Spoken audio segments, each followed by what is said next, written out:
Hey guys, my name is Gowri, and today we're going to be learning about the goddess Saraswati.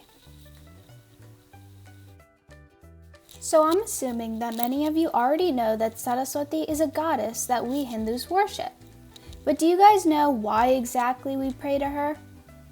We pray to her because she is the goddess of knowledge, learning, music, art, and wisdom, which is basically having experiences and learning something good from those experiences.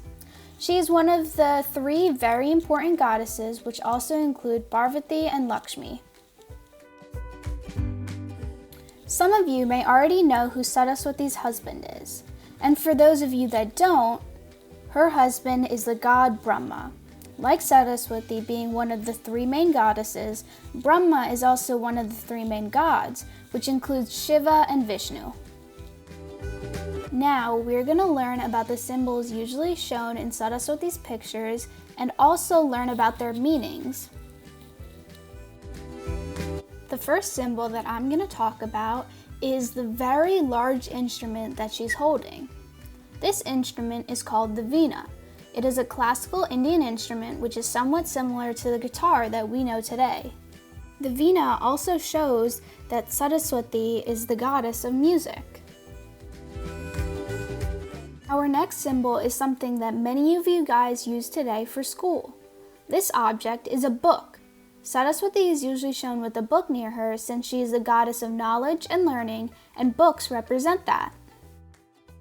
The next symbol is a swan.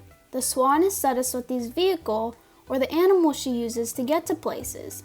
Our vehicles that we use today are cars. The arrow in the picture is pointing to the next symbol, the lotus. The lotus that Saraswati is sitting on represents knowledge and purity, which means being good and not being a part of bad things. Also, lotuses grow out of muddy waters, but they are not touched by the water and blossom into beautiful flowers. The growth of the lotus represents how people should keep away and not be touched by negativity, which just means bad things in their life. The white in the sari that Saraswati is wearing is another symbol.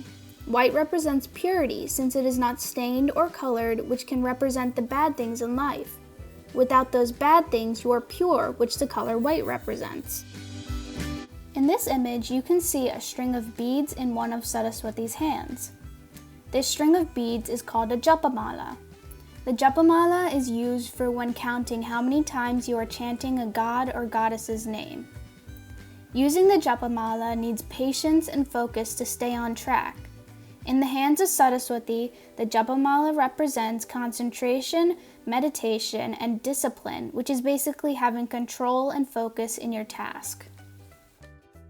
In another hand, Saraswati is holding a book of Vedas. The Vedas are very old writings about the Hindu religion and what the truth is for Hindus. This book represents truth and pure knowledge.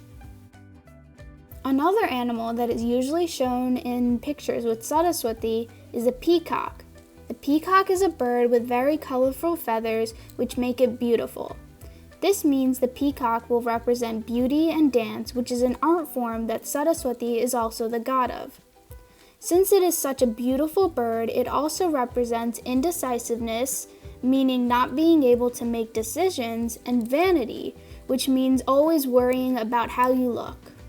When the peacock is in Saraswati's pictures, it represents good qualities and bad qualities to remind you that those qualities should be kept out of your life. The last symbol that I will be talking about is the very obvious 4 hands and arms that Saraswati has. The 2 extra hands and arms are there to show how she is a goddess, even though she looks like a human. Also, the 2 front hands represent the human world, and the 2 back hands represent the world of the gods. Now that we have learned about the goddess Saraswati and what she represents, we are now done the video. Thank you guys for watching, and I hope you learned more about Saraswati.